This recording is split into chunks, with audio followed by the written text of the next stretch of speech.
जय एस्ट्रो पाठशाला में आपका स्वागत है।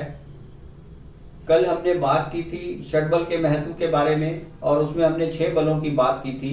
स्थान बल, दिग्बल, काल बल, चेष्टा बल, नैसर्गिक बल व दृष्टि बल की।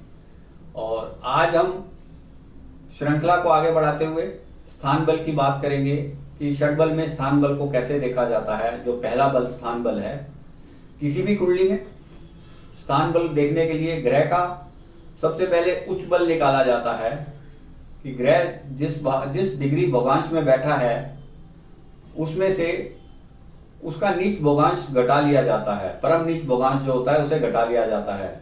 मान लो सूर्य सिंह राशि में बैठा है 16 डिग्री का, तो हम पहले इसका भोगांश बनाएंगे। 4 राशि के अंश बनाएंगे 120, 4 गुना 30 जमा करेंगे 16, तो 136 अंश हुए। इसका परम नीच होता है 190 डिग्री यानी तुला राशि का 10 डिग्री। उसको इसमें से घटाएंगे, शेष जो आएगा 54 उसको हम 3 से भाग करेंगे और जो रिजल्ट आएगा 18 वह 18 षट्यांश कहलाएगा। हम यह कह सकते हैं कि सूर्य का जो बल है 18 षट्यांश है। 60 में से 18 षट्यांश सूर्य ने बल पाया है। इसके अलावा ग्रह को देखा जाता है कि वह मूल त्रिकोण राशि में बैठा है या मित्र राशि में बैठा है या सब राशि में बैठा है या अधिमित्र राशि में बैठा है या सम राशि में बैठा है या शत्रु राशि में बैठा है या अधिशत्रु राशि में बैठा है। उसके हिसाब से उसको षट्यांश मिलते हैं। मान लो कोई ग्रह मूल त्रिकोण राशि में बैठा है D1 में, तो उसको 45 षट्यांश मिलेंगे। और सब राशि का है यदि तो 30 षट्यांश मिलेंगे। और अधिमित्र राशि का है तो 22.5 षट्यांश मिलेंगे। और मित्र राशि का है तो 15 षट्यांश मिलेंगे। सम राशि का है तो 7.5 षट्यांश मिलेंगे।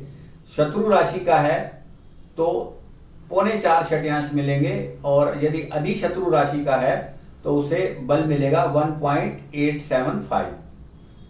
तो इनमें से कहीं ना कहीं ग्रह होगा, तो इस हिसाब से उसको पॉइंट मिलेंगे। अब ये पॉइंट बनेंगे कैसे, इसको हम पंचदा मैत्री से लेंगे।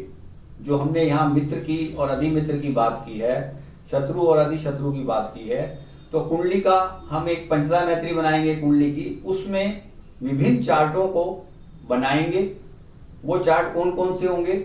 D1 तो हमने पहले बनाया, उसके बाद D2 बनाएंगे, D3 बनाएंगे, D7 बनाएंगे, D9 बनाएंगे, D12 बनाएंगे और D30 बनाएंगे। तो ये 7 चार्ट हुए। इनका बल हम लेंगे। इन 7 का जो बल होगा उसे हम सप्तवर्गीय बल कहते हैं। पंचदा मैत्री से इनका बल नापा जाएगा, उसके हिसाब से चार्ट बनेगा, तो उनको हम सप्तवर्गीय बल कहते हैं। इसके अलावा सप्तवर्गीय बल के अलावा युग्मायुग्म बल निकाला जाएगा, जिसे ओज बल भी कहते हैं। षटबल के लिए चंद्र और शुक्र को स्त्री ग्रह माना गया है। बाकी 5 ग्रहों को मंगल से लेकर शनि तक पुरुष ग्रह माना गया है। यदि सम राशि में या सम नवांश में, सम राशि का मतलब मेरा यह है कि D1 में यदि चंद्र या शुक्र सम राशि में बैठा हो, दूसरी राशि, चौथी राशि, छठी, 8वीं या 10वीं या 12वीं राशि में, तो उसे 15 षट्यांश मिलेंगे। ठीक इसी प्रकार यदि नवांश कुंडली में भी वह सम राशि में बैठा हो तो उसे 15 षट्यांश मिलेंगे। बाकी 5 ग्रह जो पुरुष ग्रह हैं, यदि वह विषम राशि में बैठे हों, 1, 3, 5, 7, 9, 11 राशि में, D1 में और नवांश कुंडली में, तो उसे 15-15 पॉइंट मिलेंगे। मान लो सूर्य हमारा सम राशि में विषम राशि में बैठा है D1 में, तो उसे 15 षट्यांश मिलेंगे। और वही सूर्य यदि नवांश कुंडली में भी विषम राशि में बैठा है तो उसे 15 मिलेंगे। अगर नवांश कुंडली में मान लो नहीं बैठा, विषम राशि में सम राशि में बैठा है, तो उसे 0 अंक मिलेगा। इसके बाद हम बात करते हैं केंद्र बल की। केंद्र बल को कैसे देखा जाता है? जो कुंडली हमारी बनी, उसमें D1 की कुंडली में जो ग्रह पहले, चौथे, 7वें और 10वें भाव में बैठेंगे उनको 60 षट्यांश का बल मिलेगा। मान लो किसी के 2 ग्रह बैठे हैं केंद्र में, तो उसे 60-60 2 बार 120 पॉइंट मिलेंगे अलग अलग, 60 और 60। और यही ग्रह यदि पनफर भाव में बैठे तो उसे एक ग्रह के 30 पॉइंट मिलेंगे, 30 षट्यांश फल मिलेगा, 30 षट्यांश का उसको बल मिलेगा। और यही ग्रह यदि अपोक्लिम भाव में बैठे, अपोक्लिम भाव कौन से हुए, 3, 6, 9, 12 और पनफर भाव हुए 2, 5, 8, 11।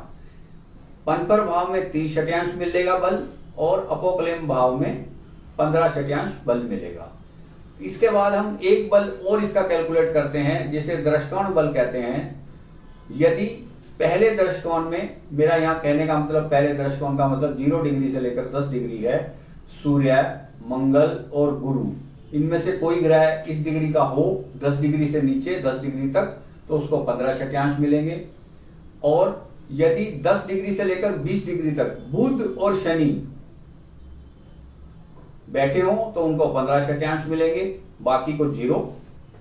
इसी प्रकार यदि चंद्र और शुक्र 20 से 30 डिग्री के अंदर बैठे हो तो उनको 15-15 षट्यांश बल मिलेगा। तो आज हमने बात की स्थान बल के बारे में। स्थान बल में हमने कितने तरह से बल को नापा, एक बार फिर से देख लेते हैं। सबसे पहले हमने उच्च बल निकाला, उच्च बल के बाद सप्तवर्गीय बल निकालेंगे, सप्तवर्गीय बल के बाद हम युग्मायुग्म या औज बल निकालेंगे, उसके बाद केंद्र बल निकालेंगे, केंद्र बल के बाद दृष्टकोण बल निकालेंगे। तो ये हमारा स्थान बल का स्टेप पूरा हुआ। इसके अंदर टोटल 11 बल निकलेंगे, उनको हम जमा कर लेंगे और उसके बाद हम उसको टेबल में जोड़ेंगे आगे, तो हमें पता लगेगा कि टोटल इसको कितना षटबल में बल मिला। अभी खाली हमने स्थान बल की बात की है आज। स्थान बल में इस प्रकार बल मिलेंगे। अगर बल शुभ ग्रह को मिलता है तो अपनी दशा अंतरदशा में शुभ फल देगा, यदि बल अशुभ ग्रह को मिलता है तो वह दशा अंतरदशा में अशुभ फल भी देगा। तो इस प्रकार आज हमने समझा स्थान बल को। अगले वीडियो में हम समझेंगे दिग्बल को। जब हमारे 6 बल पूरे हो जाएंगे तब इसको फलित कैसे करते हैं आगे हम देखेंगे। यदि यह वीडियो आपको अच्छा लगा हो तो इसे आप लाइक करें, शेयर करें और मेरे चैनल को भी सब्सक्राइब करें, जिससे कि मेरा आने वाला वीडियो सीधा आपको मिलता रहे।